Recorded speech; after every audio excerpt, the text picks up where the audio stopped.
अस्सलाम वालेकुम। पेश खिदमत है कहानी खूनी भेड़िए का पहला हिस्सा। दोस्तों, अगर आपको हमारे चैनल पर मौजूद कहानियाँ पसंद आएं तो प्लीज़ उन्हें लाइक या डिसलाइक ज़रूर किया करें और साथ ही हमारे चैनल को सब्सक्राइब करके हमारी हौसला अफजाई करें। शुक्रिया। मुल्क के उस हिस्से में जो ना सिर्फ सड़कों से जुड़ा हुआ है और ना जहां होशमंद इंसानों की आवाज़ें सुनाई देती हैं, रात के औकात बहुत पुरहोल होते हैं। यहाँ उन औकात में सिर्फ हवाएं चलती हैं या फिर हिलते जुमते दरख्तों में से सरगोशियाँ उभरती सुनाई देती हैं। ये सारी चीज़ें मिलकर पहले ही से पागल इंसानों को और भी पागल बनाती हैं, उनके फैले हुए खौफ को और भी तर कर देती हैं। इस रात उस शख्स के अंदर के खौफ को अंधेरों की दहशत ने और भी बढ़ा दिया था, जो फरार होने का इरादा कर रहा था। माजी की लर्ज़ाखेज़ यादें उसकी जहन में असरनो उभर रही थीं, जबकि मुस्तकबिल के खदशात भी उसकी सरासीमगी को बढ़ाए हुए थे। सबसे बड़ी दहशत उसे उसकी थी कि कहीं उसे ढूंढ ना लिया जाए। राहदारी के इख्तिताम पर लगी हुई स्क्वायर क्लॉक से, जिसका डायल रेडियम का था ताकि गार्ड बआसानी उसे देख सके, उसे मालूम हुआ कि उस वक़्त रात के 3 बजे हैं। ये वक़्त ऐसा होता है जब रात बहुत घनी हो जाती है। इन औकात में यहाँ उस सुरमई इमारत के मुहाफ़िज़ अमूमन गनुदगी में होते हैं या फिर उन पर थकन तारी होती है। उसे ऐसी ही औकात दरकार थे। उसके लिए वो पिछले 7 महीनों से मुंतज़िर था, 7 महीनों से जो उसके लिए सदियों जैसे थे। उसकी आंखें खौफ से और चौकसी से चौड़ी हो रही थीं। वो किसी बिल्ली की मानद बेआवाज़ कदमों से चल रहा था। उसके कान हर आवाज़ पर लगे हुए थे।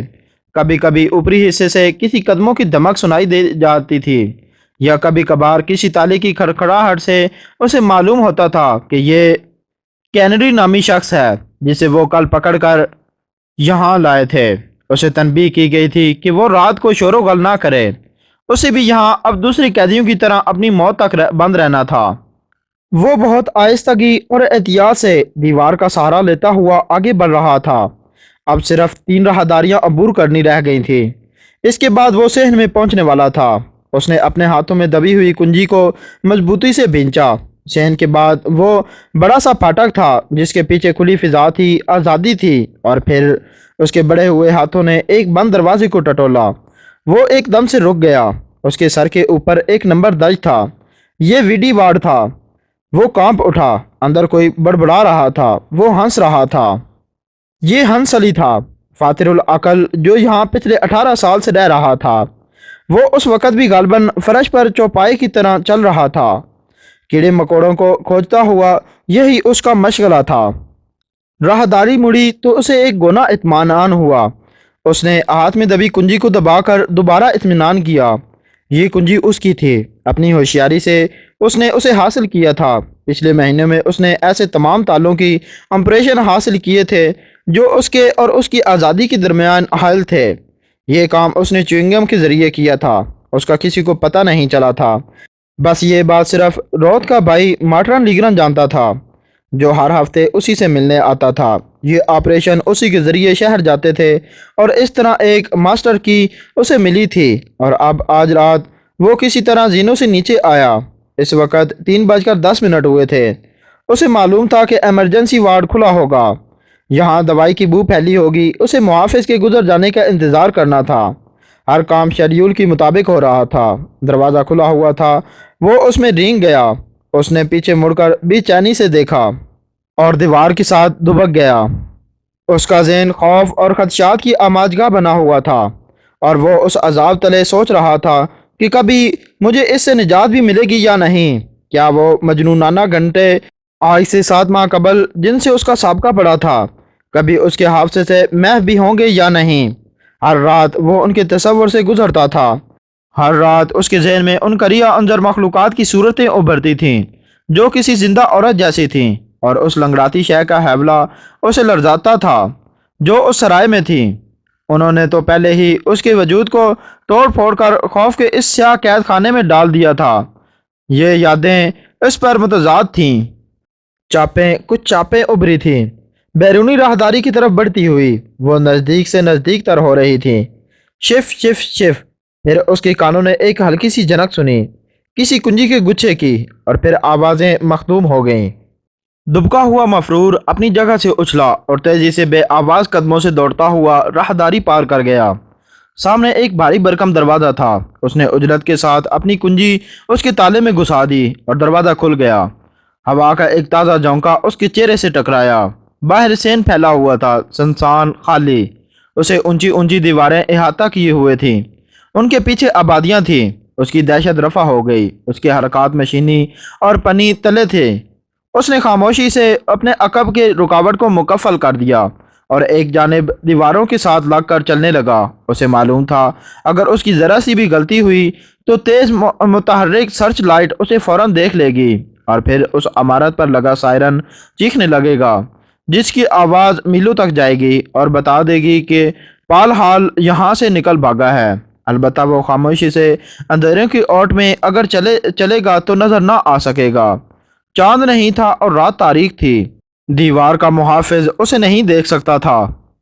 अब बड़े गेट और उसके दरमियान 100 फीट का फासला रह गया था। फिर ये फासला कम होने लगा, 20 फीट, आखिर 10 फीट का फासला उसने बरक रफ्तारी से तय कर लिया। अब वो आखिरी रुकावट पर था और भारी ताले पर उसके हाथ थे। उसने बहुत ही धीरे से, बहुत तेजी से कुंजी घुमाई ताकि कोई खटका ना हो। फिर उसने कंधे के जोर से दरवाज़ा धकेला। बड़ा गेट आहिस्तगी से बाहर की तरफ खुलने लगा। कोई आवाज़ किए बगैर वो बाहर आ चुका था। किसी ने उसे नहीं देखा था। ज़मीन पर मुंह के बल आहिस्तगी से रेंगता हुआ वो कुछ दूर तक चला गया और फिर अंधेरी रात का एक जुज बन गया। शुक्र है खुदा का, वो बुड़बुड़ाया। उसके बाद वो झाड़ियों में दौड़ने लगा। खराशों से बेपरवाह होकर घने अंधेरे में, बड़े दरख्तों के नीचे, घास और खुदरों पौधों के दरमियान किसी ने उसे नहीं देखा था। वो अब मेन शाहराह की तरफ लपक रहा था। उसने तय कर लिया था कि अगर सायरन चीखे तो वो इस बार कभी जिंदा नहीं पकड़ सकेंगे। इन 7 महीनों में सिर्फ एक बार ये सायरन चीखे थे। एक अहमद पागल जिनसी ने भागने की कोशिश की थी, मगर कुत्तों ने उसकी बू सूंघ कर उसे जंगल के अंदर ही खोज निकाला था। वो दोबारा दीवारों के पीछे पहुंचा दिया गया था, मगर इस बार ये नहीं होना था। वो कोई पागल आदमी नहीं था, ये सिर्फ दहशत थी जिसकी बदौलत उसे उस इमारत के जहां गबी, फायरुल अकल, पागल और जनूनी भरे हुए थे, पहुंचा दिया गया था। हाँ, वो दहशत ही थी, किसी और दुनिया की, मुर्दा दुनिया की, शयातीन की दुनिया की।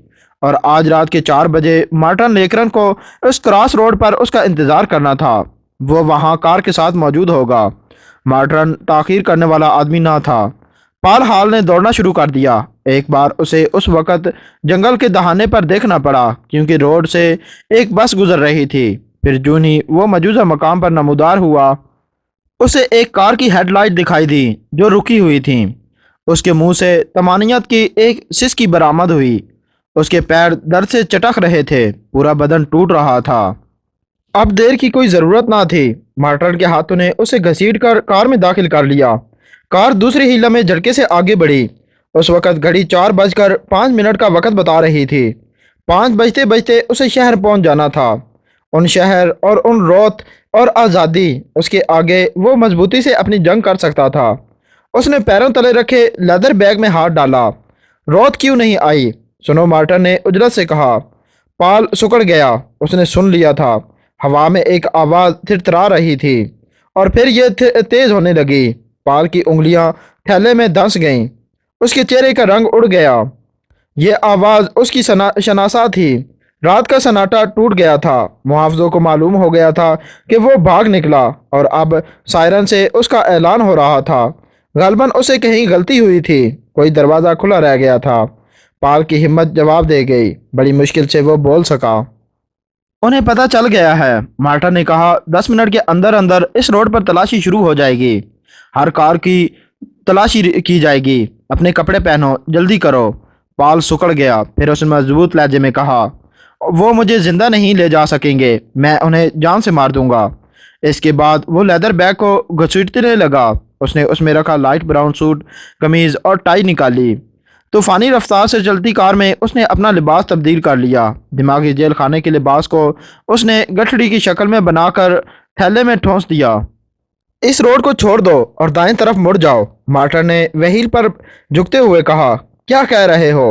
अगर हमने तेज़ी बरती तो वो हमें नहीं, हम इतनी तेज़ी नहीं दिखा सकते। पुलिस, मगर दाएं तरफ मुझे रास्ता मालूम नहीं है। तुम हटो, गाड़ी मैं चलाता हूँ। मार्टा ने ब्रेक पर पैर रख दिया। अभी कार पूरी तरह रुक भी ना सकी थी कि पाल कूदकर बाहर निकल गया। अब इसका हुलिया ही बदला हुआ था। वो एक ऊंचे कद का मजबूत जवान नजर आ रहा था जिसके बदन पर उम्दा सा सूट था। वो ड्राइविंग व्हील के पीछे बैठ गया और कार जोर से उछली और उसने रफ्तार पकड़ ली। दूसरे लम्हे वो दाएं जानिब घूमी और एक तंग से रास्ते पर चल पड़ी। सायरन की आवाज़ बदस्तूर उनके ताक़ुब में थी। रात उसे मुर्तइश हो रही थी मगर पाल मुतमिन था। उसने मार्टन से कहा, इस थैले को बाहर फेंक दो, यहाँ से वो इन्हें नहीं मिल सकता। मार्टन ने थैला फेंक दिया।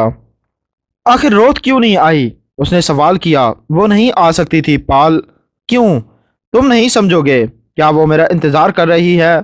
देखो पाल, मुझे कुछ नहीं मालूम, मार्टा ने होंठ चबाते हुए कहा। उसने मेरी मदद करने की कभी कोई कोशिश नहीं की, पाल ने तल्खी से कहा। उसे मालूम था कि मैं पागल घर में क्यों ठोंसा गया हूँ। वो करमीफ और एलन भाई के पास जा सकती थी और उन्हें कायल कर सकती थी। वो लोग शहर से चले गए हैं, मार्टा ने कहा। यह गलत है। वो मैं समझ गया, उन दोनों ने उसकी नहीं सुनी होगी। डॉक्टर अंतोन और करमीफ और डॉक्टर एलन भाई दोनों, उसका लहजा धारदार हो गया। उनका काम सिर्फ ये था कि मुझे पागल क्लियर करके कागजात मुकम्मल कर दें, बस। नहीं पाल, रोत उनके पास नहीं गई थी। पाल के हाथ व्हील पर जम गए। मार्टा ने जल्दी से कहा, तुम नहीं समझोगे, तुम पहले मेरे वालिद से मिल लो। रोत के क्यों नहीं गई? पुरशुबा लहजे में दरियाफ्त किया। सब कुछ मालूम हो जाएगा, मगर तुम पहले मेरे वालिद से मिल लो। पाल चुप हो गया। ज़रूर कोई गलत बात है, कोई गड़बड़। मार्टन लीकरन बिला वजह चुप नहीं था। कार रात का सीना चीरती चीरती बढ़ती चली जा रही थी। जिस वक्त वो शहर पहुंचे सुबह हो चुकी थी, लेकिन स्ट्रीट लाइट अभी बुझी ना थी। अच्छा, अब तुम इधर आ जाओ और कार मुझे चलाने दो, मार्टा ने कहा। यह जगह ठीक है, तुम्हें कोई नहीं देखेगा। पाल आहिस्ता से हंसा। ये एक खाम ख्याली थी। दिन के इख्तिताम तक हर अखबार में ये खबर आने वाली थी। रेडियो उसका ऐलान करने वाला था।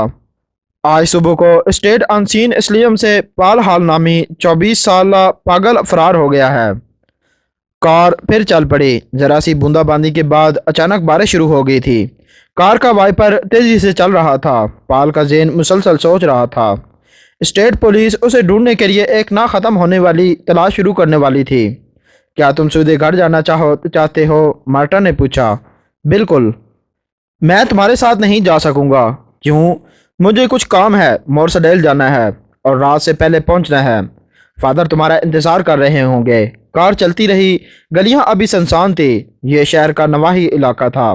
कार गलियों से होकर चल रही थी। बिल आखिर वो एक बॉलीवार्ड पर निकल आए। तुम मोर स्टील जा रहे हो? पाल ने सोचते हुए पूछा। हाँ, क्यों? रोत के लिए, मार्टा ने गहरी संजीदगी से कहा। यह तुम्हारा ही आइडिया है। फरार का ये तरीका मैंने तब सोचा था, मगर फजूल। क्या मतलब? काम हो जाए तब बताऊंगा। उसके लाभ भिंचे हुए थे। लो, हम मंजिल पर तकरीबन आ चुके हैं, उसने एकदम से कहा। कार अब रिहायशी इलाके में दाखिल हो रही थी। उनकी रफ्तार हल्की हो गई थी। पाल इर्द गिर्द का जायजा लेकर अपनी याददाश्त बहाल कर रहा था। फिर मार्टा ने कार को मोड़ा। यहाँ बहुत ही उम्दा मकानात थे जिनके साथ लान और बाग जुड़े हुए थे। फिर कार एक जगह ठहर गई। अच्छा, अब रुखसत, मुझे जल्दी है और वक़्त पर आज रात पहुंचना है। तुम जाओ। मगर पाल ने उससे मुसाफिया किया, फिर कार से निकल गया। कार एक बार फिर चल पड़ी। पाल ने दरवाजे की घंटी बजाई।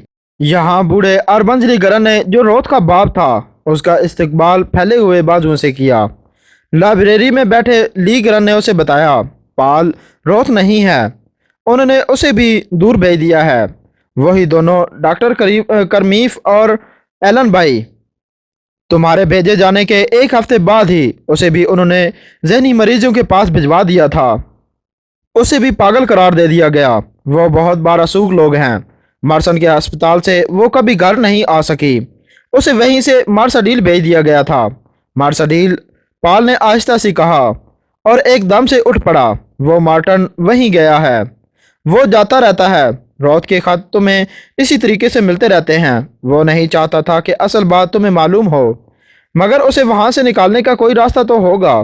کوئی نہیں پال، ہم سارے جتن کر چکے ہیں، رقم سے، دھونس سے، خوشامد سے، ہر طرح، مگر بیکار۔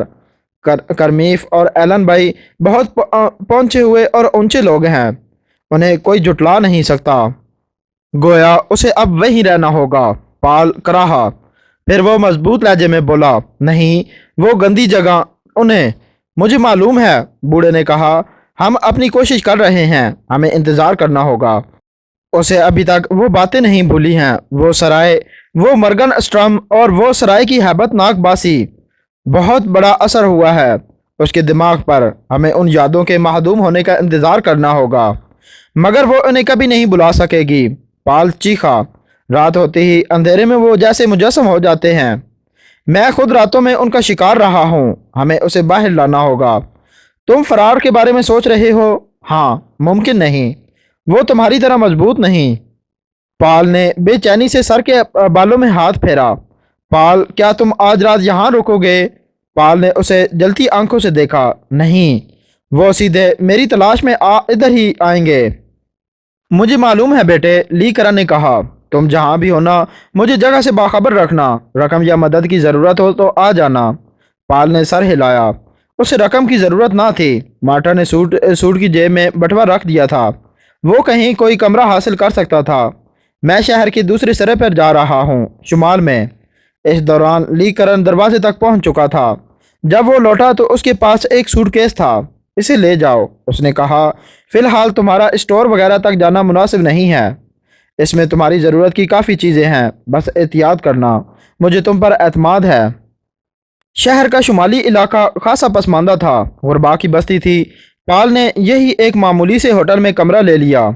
وہ اس سہ پیر کو ایک گندے سے بستر پر بیٹھا ہوا تھا اور کمرے کی اکلوتی کھڑکی سے باہر دیکھ رہا تھا۔ سوٹ کیس کھلا ہوا سامنے رکھا تھا، اس میں اوپر ہی ایک سفید قمیض کے پاس ایک سیاہ ریوالور اسے جھانک رہا تھا۔ بوڑھے لی کرن نے شاید آخر میں کچھ سوچ کر اسے بھی سوٹ کیس میں رکھ دیا تھا۔ بارش ہو رہی تھی اور کھڑکی کی شیشوں سے ہوا ٹکرا رہی تھی۔ کمرہ ٹھنڈا ہو رہا تھا اور اندھیرا ابھی۔ پال ساکت و ضامت بیٹھا ہوا تھا۔ پولیس سے اسے کوئی خوف نہ تھا، وہ اسے ادھر نہیں ڈھونڈ سکتے تھے، وہ کسی اور طرف ڈھونڈنے والے تھے۔ اس کے پاس رقم بھی تھی اور مدد کرنے والے آدمی بھی۔ اس کا خوف کسی انسان کی وجہ سے نہ تھا، یہ پکڑے جانے کے خوف سے بڑا خوف تھا۔ انگلیاں، آوازیں، ایک سرخ سرخ ہونٹ، زندہ مردہ چہرے کے نکلتے ہوئے دانت اور ایک نام کسی سام کی پھنکار کی طرح اس کی یادوں میں بس رہا تھا، مرگن اسٹرم۔ مرگن اسٹرم روت مارسڈیل کے پاگل خانے میں تھی۔ مارٹن کیلرن وہاں گیا ہوا تھا، کوئی بڑا ہی معاملہ تھا۔ مارٹن بہت چپ چاپ تھا، کیلرن کی ہر کوشش ناکام رہی تھی۔ کرمیف اور ایلن بھائی کو نہیں سمجھا سکا تھا کہ روت پاگل نہیں ہے۔ پال کی مٹھیاں بھینچ گئیں، اس نے یہ دونوں نام کئی بار دہرائے۔ یہ کرمیف اور ایلن بھائی ہی اس قید کا باعث تھی۔ ضدی لوگ، اس نے ہاتھ بڑھا کر ریوالور اٹھا لیا اور اسے ہاتھ میں 2-3 بار گھمایا۔ 10 منٹ بعد وہ اٹھا، اس نے ریوالور جیب میں ڈال لیا، پھر اس نے دروازہ کھولا اور بے آواز انداز میں زینوں سے نیچے بنے ہال میں آ گیا۔ ہال کا دروازہ کھلا اور بند ہو گیا۔ وہ اب بارش میں چل رہا تھا۔ سوٹ کیس اس کے ہاتھ میں تھا، وہ گلیوں سے آگے بڑھ رہا تھا، اس کا رخ شہر کے مرکز کی طرف تھا۔ اس کے جبڑے بھنچے ہوئے تھے اور وہ ادھر ادھر دیکھے بغیر آگے بڑھتا جا رہا تھا۔ پھر وہ ایک سائے دار ڈور وے کے پاس رک گیا۔ اسے احساس ہوا کہ وہ ایک پاگل پن اجنبی حرکت کر رہا ہے۔ اس طرح بارش میں چلنا مناسب نہیں تھا۔ وہ پیدل گیلرن کے گھر نہیں پہنچ سکتا تھا، نہ ہی وہ کوئی ٹیکسی لینا چاہتا تھا۔ اس نے سڑک کا جائزہ لیا۔ کوئی 100 گز کے آگے ایک موڑ تھا اور جہاں ایک ڈرگ اسٹور نظر آ رہا تھا۔ نروس انداز میں اس نے اپنی جگہ چھوڑ دی اور ادھر چل دیا۔ ڈرگ اسٹور کے فون بوتھ میں وہ اجلت سے جا گھسا۔ مسٹر لی گرن، اس نے بوڑھے سے رابطہ ہوتے ہوئے کہا، میں چاہتا ہوں۔ اس نے کچھ کہنے کے لیے الفاظ تلاش کرنا چاہے کہ دوسری طرف سے اسے بوڑھے لی گرن کی آواز سنائی دی۔ اوہ فرینک، ارے یہ تم ہو بھائی، تمہاری آواز سن کر بڑی خوشی ہوئی، مگر میں ذرا پھنسا ہوا ہوں۔ پولیس گھر کی نگرانی کر رہی ہے، فون ٹیپ ہو رہا ہے، خاصی دشواری میں ہوں۔ خیر، معاملہ کیا ہے؟ کیا چاہیے؟ بوڑھے نے شاید اس کی آواز پہچان لی تھی اور بہت ہوشیاری سے مطلع کر دیا تھا۔ پال نے یہ کھیل جاری رکھا، اچھا پولیس، وہ کیوں؟ کیا تم نے اخبار نہیں دیکھا؟ اس نے جواباً کہا، اس میں ایک پاگل کے فرار کی خبر ہے۔ ہاں دیکھا تو ہے، مگر اس سے تمہارا کیا تعلق؟ تعلق ہے، یہ میں بعد میں بتاؤں گا۔ بوڑھے نے کہا، تمہارا کیا مسئلہ ہے؟ کچھ نہیں، پال نے جلدی سے کہا، دراصل میں ادھر بارش میں پھنس گیا تھا اور بھیگ رہا تھا۔ میں چاہتا تھا کہ تم اپنی کار بھیج دو، معلوم نہیں تمہارا شوفر ہے بھی یا نہیں، اور پھر تم پہلے ہی الجھن میں ہو۔ کار؟ اچھا تم کس جگہ ہو؟ ایک گندا سا علاقہ ہے۔ پھر اس نے سڑک کا بتا دیا اور اسی ڈرگ اسٹور کا محل وقوع بتایا جہاں سے وہ فون کر رہا تھا۔ اس کے بعد اس نے بیگ سنبھالا اور جلدی سے باہر نکل کر چل پڑا۔ وہ ڈرگ اسٹور میں رک کر کار کا انتظار نہیں کر سکتا تھا۔ پولیس اس کار کو چیک کر سکتی تھی، البتہ وہ کچھ فاصلے پر رک کر کار کا انتظار کر سکتا تھا۔ دوستوں، اگر آپ کو یہ ویڈیو پسند آئی ہے تو برائے مہربانی اس ویڈیو کو لائک کریں، ہمارے چینل کو سبسکرائب کریں اور بیل آئیکن کو دبا دیں تاکہ ہر آنے والی نیو اپڈیٹ آپ تک آسانی سے پہنچ سکے۔ شکریہ۔